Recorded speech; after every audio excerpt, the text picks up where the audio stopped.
Bismillahirrahmanirrahim. Assalamualaikum warahmatullahi wabarakatuh. Perkenalkan, saya Al-Fikri. Saya mahasiswa Teknik Elektro Universitas Maritim Raja Ali Haji Angkatan 2018. Nah, pada video kali ini saya akan mempresentasikan mengenai antena microstrip sebagai saluran transmisi. Baik, tanpa memperpanjang waktu, langsung saja kita ke pengertian. Baik, ini pengertian antena pada umumnya itu ialah alat yang mengubah gelombang terbimbing dari saluran transmisi menjadi gelombang bebas di udara dan sebaliknya. Nah, itu pada umumnya. Untuk antena microstrip ya, itu terdiri dari dua kata, yaitu mikro yang berarti kecil atau tipis, dan juga strip yang berarti bilah atau potongan. Nah, antena microstrip secara umum terbagi menjadi tiga bagian. Ada tiga bagian yang membentuk daripada antena ini. Pertama ada patch. Ya. Patch ini itu terbuat dari bahan konduktor seperti tembaga dan juga emas. Nah, patch ini mempunyai bentuk yang bermacam-macam. Dia bisa berupa persegi, persegi panjang, ataupun lingkaran seperti itu.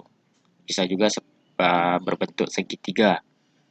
Nah, jadi patch ini mempunyai fungsi yaitu meradiasikan gelombang elektromagnetik ke udara.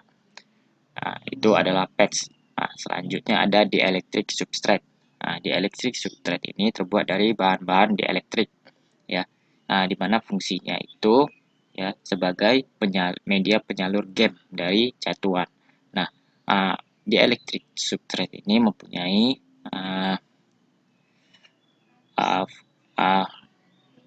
keutamaan pada antena microstrip, yaitu dia ini mempunyai pengaruh terhadap parameter bandwidth, ya. Lalu ada ground plane, di mana ground plane ini sama, ya. Dia ini, seperti patch, dia ini terbuat dari bahan konduktor, ya, di mana dia ini mempunyai fungsi sebagai ground daripada antena. Baik, lanjut.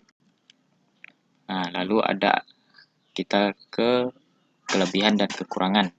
Kita mulai dari kelebihannya dulu. Kelebihan dari antena microstrip. Pertama itu karena bentuknya yang kecil, dia mempunyai bobot yang ringan. Lalu konfigurasi yang low profile, ya, karena bentuknya bisa disesuaikan dengan perangkat utamanya seperti itu. Lalu karena bentuknya kecil dan juga bobot yang ringan, ya, sudah tentu dia mempunyai biaya yang murah, ya, sehingga bisa diproduksi dengan jumlah yang banyak. Lalu mendukung polaritas linear dan sirkular. Selanjutnya yaitu mempunyai kelebihan dapat dengan mudah diintegrasikan dengan microwave integrated circuits. Lalu yang terakhir kelebihannya itu mempunyai kemampuan, ya, dalam dual frekuensi, ya, dan juga dia tidak memerlukan catuan tambahan seperti itu. Nah, itu kelebihannya. Lalu selain kelebihan, antena microstrip mempunyai kekurangan. Di antaranya bandwidth-nya itu sempit, ya, karena bentuknya kecil, ya sudah tentu dia terbatas di bandwidth. Lalu efisiensinya rendah, seperti itu. Karena bentuknya juga kecil, ya, dibandingkan dengan antena yang lain yang mempunyai bentuk yang besar, ya, berarti mempunyai komponen-komponen yang lebih dibandingkan microstrip yang hanya mempunyai 3 komponen seperti itu.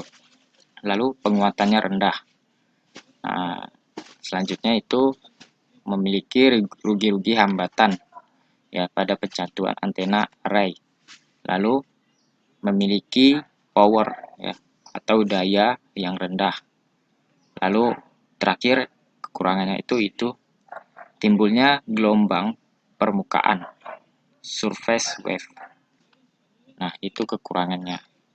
Itulah kelebihan dan kekurangan daripada antena microstrip. Selanjutnya itu aplikasi.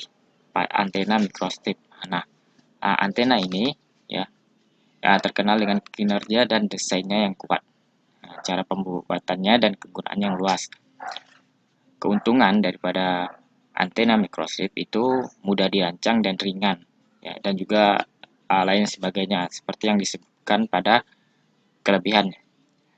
Uh, Lalu antena ini yaitu digunakan pada berbagai bidang seperti kesehatan, satelit maupun militer. Nah, dan juga berikut penggunaan ya atau aplikasi daripada antena microstrip ini sendiri. Pertama, dia ini digunakan pada mobile satellite communication application. Ya, ini perangkat mobile ya, di mana terhubung dengan pesawat satelit. Nah, seperti telepon seluler, laptop dan sebagainya, seperti itu. Lalu selain itu dia juga digunakan pada aplikasi GPS ya, di mana aplikasi pelacak lokasi seperti pada umumnya. Lalu WLAN, dia juga digunakan pada radar ya.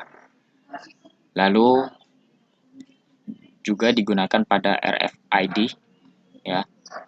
RFID ya atau radio frequency identification ya. Untuk mengidentifikasi melalui jarak seperti itu. Bentuknya kecil ya, jadi dia membutuhkan antena yang berukuran kecil juga. Karena RFID ini membutuhkan antena pada pengoperasiannya. Lalu dia juga digunakan pada WiMAX, lalu band pass filter juga, dan juga aplikasi telemedicine. Oke, lanjut ya. Nah, baik. Terakhir itu ada parameter antena microstrip ya. Nah, pada seperti antena-antena yang lain, antena ini juga mempunyai parameter ya. Pertama itu ada penguatan. Nah, penguatan ini itu perbandingan intensitas radiasi pada arah tertentu terhadap radiasi yang diterima jika daya yang diterima berasal antena isotropik. Lalu kedua itu ada voltage standing wave ratio, yaitu perbandingan antara amplitudo gelombang berdiri maksimum Vmax dengan minimum Vmin. Lalu ada yang ketiga return loss ya, perbandingan antara gelombang amplitudo yang direfleksikan terhadap amplitudo yang dikirimkan. Lalu yang keempat itu ada impedensi masukan ya, yaitu perbandingan impedensi pada bagian terminal antena atau perbandingan antara tegangan dan arus listrik pada terminal antena.